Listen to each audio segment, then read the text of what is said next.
In January 2020, the Philippines Area Presidency introduced the Linking Arms Initiative so the enhanced ministering efforts of members will have a more direct impact on the homes of part member families. Full-time missionaries were encouraged to partner with ministering companionships, and they were assigned to focus on specific part member families. The Church in the Philippines has benefited immensely in the 5 years that we have been implementing the Linking Arms program. Here are some success stories and the lessons we learned from them. Linking Arms in Aguilar, Pangasinan. Percival Tenepere was the only non-member in their family. His wife and 8 children were baptized before the pandemic, but became less active because of COVID lockdowns. When the restrictions were lifted, the leaders assigned ministering brethren to reach out to Percival. The ministering brethren worked in tandem with the full-time missionaries and visited the Tenepere family 3 times a week. The ministering brethren continued to visit for a year, with the missionary companionship being replaced several times because of transfers. Brother Tenepere was eventually baptized in 2021, and the whole ward fellowshipped him and his family. After a year, the family was sealed for time and all eternity at the Manila Temple. The story of the Tenepere family taught us 2 important principles. If you want to catch fish, fish where the fish are. The easiest way to catch a fish is to go where the most fish are, and where they are biting. The missionaries assigned to Aguilar targeted the homes of part-member families like the Teneperes. In working with the ministering members, they hit 2 birds with 1 stone, helping the non-participating members return to activity and teaching the non-member so they can progress towards baptism.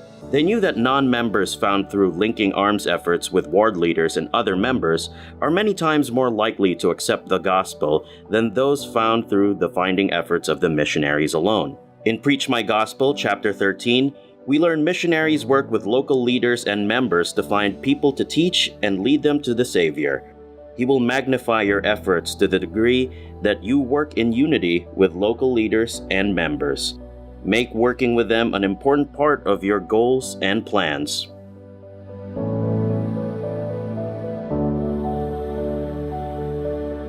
When the missionaries are linked with active members to minister to returning members, they are uniting families and helping them get on and progress along the covenant path.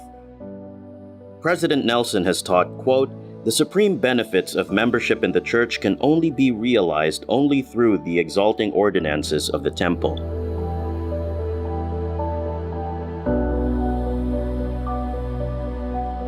Linking Arms in Amlan, Negros Oriental.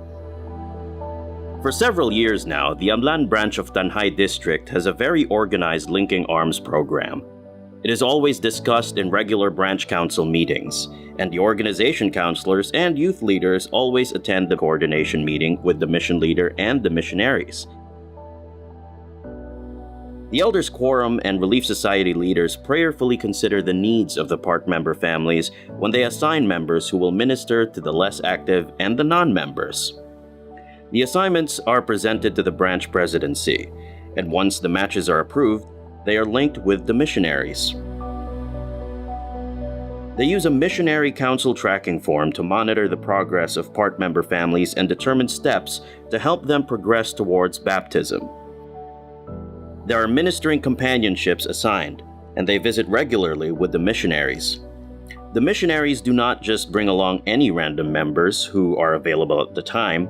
The ministering companionships go out of their way to set and keep appointments with the missionaries and the part member families.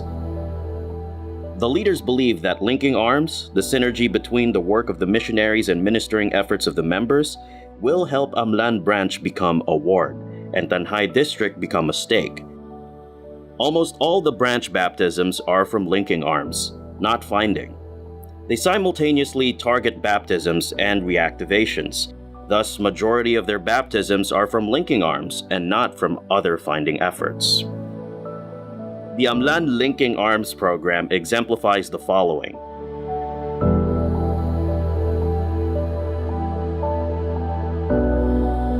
Ward and stake leaders with the priesthood keys, meaning stake presidents, bishops, and elders quorum presidents, should remember that the keys they hold entitle them to revelation specific for the stake, ward, or quorum over which they preside. Relief Society presidents are set apart to oversee the Relief Society in their wards, and therefore they receive authority and the right to revelation for all the sisters in their ward. These leaders determine the ministering members who will most likely connect with the returning members and the non-members due to common interests or similar life circumstances. Once the ministers are properly matched with the part member families, they are linked with the missionaries and they get to work. An example from the Book of Mormon highlights this important principle. After his bow broke and he made a wooden replacement, Nephi asked his father where he should go to hunt. He expressed faith in and sustained his father as the patriarch of the family and the one to whom the Lord would give direction for the family. In the same way, missionaries should approach the Elders Quorum and Relief Society presidents and ask for their inspired guidance. Under the direction of the bishop, these two organization leaders should coordinate with the missionaries to partner with ministering companionships and then invite them to work with specific part member families that they have been inspired to focus on. As emphasized in the Preach My Gospel manual, quote, build strong relationships with the bishopric and other ward leaders. The Elders Quorum and Relief Society presidencies are your primary points of contact. Seek their guidance. End quote.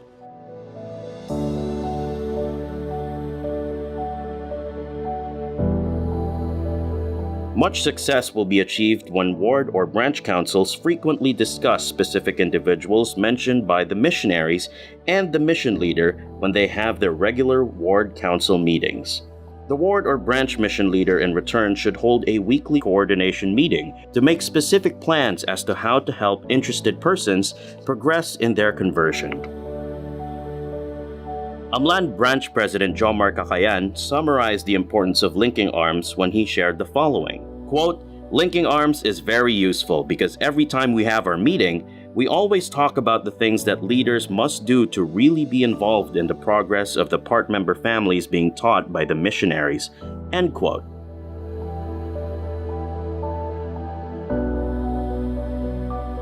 In summary, Linking Arms is an inspired program. To be successful, Linking Arms requires the following. Fish where the fish are. Link arms to unite families and guide them to the temple. Seek revelation from ward leaders. Involve the ward council and hold weekly coordination meetings. Chapter 9 of the new Preach My Gospel manual highlights the importance of linking arms as taught by President Russell M. Nelson. Quote, I hope that you will learn to love the local leaders and members. Lift them and inspire them. Your ability to link the enthusiasm of the missionaries with the stability and loving efforts of the members cannot be overemphasized. Your success will be multiplied exponentially. End quote.